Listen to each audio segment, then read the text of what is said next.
Всем привет и добро пожаловать на мою любимую кухню, где мы с вами готовим вкусно, быстро, красиво, легко и бюджетно. Дорогие мои, скоро Пасха, и все вы меня просите о каком-то уникальном рецепте, чтобы он был очень полезен, чтобы вы смогли наслаждаться Пасхой и при этом не набирать лишние килограммы, чтобы вам было вкусно и полезно.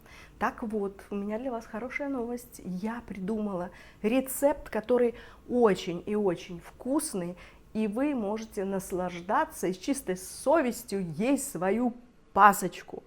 Ну, конечно же, не всю, а хотя бы кусочек, и вреда она вам никакого не принесет. Но самое главное, что мой рецепт будет без муки.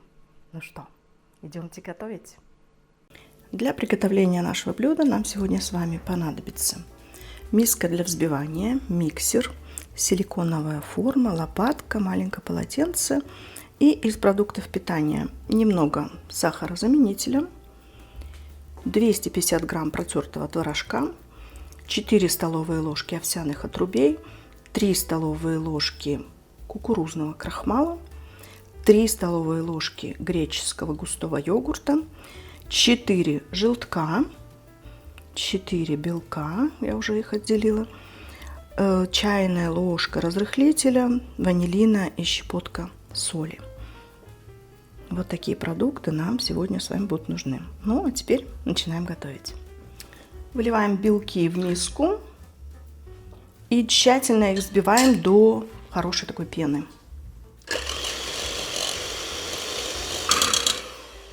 Белки я взбила вот до такого состояния. Видите, они не как на безе, но и не жидкие. Теперь мы белочки выливаем в отдельную мисочку и отставляем их пока в сторону. Тем временем в эту же самую миску, где мы взбивали с вами белки, мы должны смешать творог, йогурт и сахарозаменитель, чтобы начался такой вот процесс бурления. Все это немножко перемешаем, и мы уже буквально через полминутки увидим, что творог и разрыхлитель вошли во взаимодействие. Так, да, он уже такой пушистый делается, видите?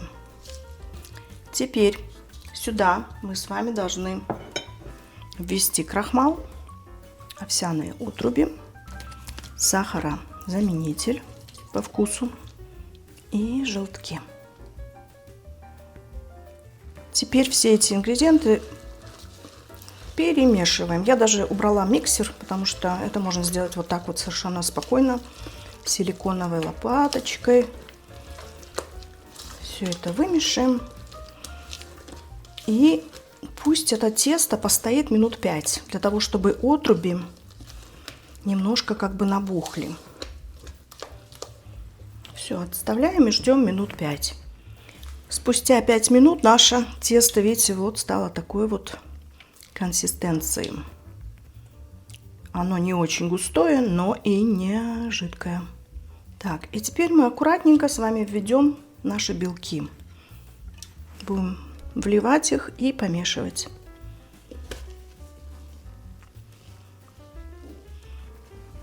Начинаем их вымешивать.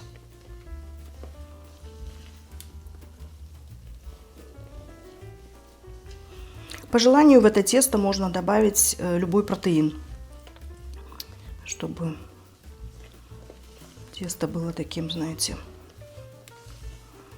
более похожим, что ли, на настоящую Пасху. Но я не добавляла, мне и так очень нравится. Все у нас красиво и вкусно и полезно. Можно добавить цукаты, если у вас есть, но они должны быть без сахара, понимаете, да? Можно цукаты из лимона или из апельсина. Все мы хорошенько вымешали, и теперь будем с вами выкладывать тесто в наши формочки. Спрыснем немножко маслом форму. И я прямо вот так из миски могу выливать. Очень удобная миска для взбивания, кстати. Так, не до конца, для того, чтобы было куда нашей пасхи подняться. Вторую. И вот еще у меня получится немножко таких 2 маленьких. Я здесь ложечкой себе помогу. И всего у меня получилось вот 4 такие вот формочки, заполненные нашим тестом. Ну а теперь отправляем наше тесто для будущих наших пасочек в духовку на 150 градусов на час 20, час 30. Тесто должно выпекаться, подниматься медленно, потому как вы знаете, у нас в тесте нет ни грамма муки. Поэтому нужно набраться терпения. И скоро я вам покажу, что у нас с вами получилось. Вот такая у нас великолепная композиция имеется. Теперь давайте я при вас разрежу вот эту маленькую, потому что среднюю и большенькую я оставила для гостей, которые придут к нам вот-вот. Вот смотрите, какая она в разрезе. Мягкая, великолепно пахнущая и воздушная. Видите, она совершенно не мокрая и не сухая, а вот именно той консистенции, которая нам и нужна. Так что готовьте вместе со мной и готовьте лучше меня и делитесь своими рецептами. Ну и что вы скажете по поводу вот этой вот красоты неописуемой? Я просто настолько довольна результатом, а какая она вкусная, эта пасочка. Боже мой, я вот такую маленькую, у меня же еще одна была, уже попробовала с мужем. И действительно, настолько она воздушная, она не сухая и не мокрая, она какая-то такая воздушная, как хороший такой бисквит, но он с привкусом каким-то таким немножечко с лимончиком, что ли. Ну, это за счет творога, наверное, или же греческого йогурта.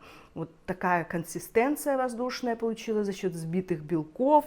В общем, чудо чудное, и я просто-напросто сегодня хожу такая гордая сама собой, что я придумала этот рецепт и уже всем своим девочкам, мальчикам отправила в нашу группу, где мы сейчас, я провожу марафон похудения, и они уже тоже все начинают ее печь, вот эту прелесть.